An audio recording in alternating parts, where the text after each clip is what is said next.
पापा हो आपन पापा कौना बनवा गइनी जी।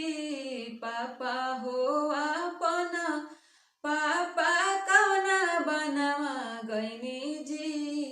कौना बन के बसावा अंगन बीचे गड़नी जी। कौना बन के बसावा अंगन बीचे गड़नी जी।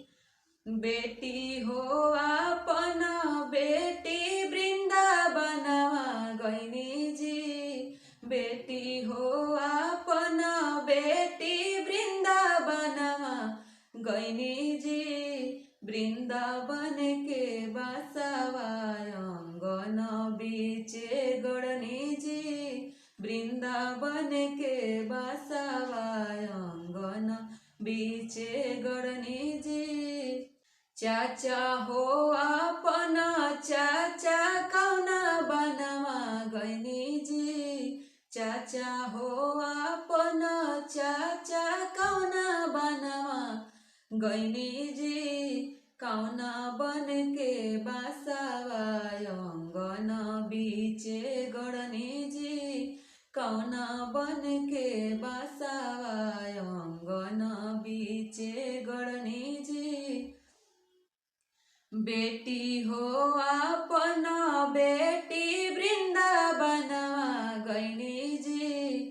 बेटी हो आपन बेटी वृंदावनवा गइनी जी। वृंदावन के बसावा अंगन बीचे गड़नी जी। वृंदावन के बसावा अंगन बीचे गड़नी जी। भैया हो आपन भैया कौना बनवा गइनी जी। भैया हो आपन भैया कौना बनवा गइनी जी। कौना बन के बसावा अंगन बीचे गड़नी जी। कौना बन के बसावा अंगन बीचे गड़नी जी। दीदी हो आपन दीदी वृंदावनवा गइनी जी। दीदी हो आपन दीदी वृंदावनवा गइनी जी।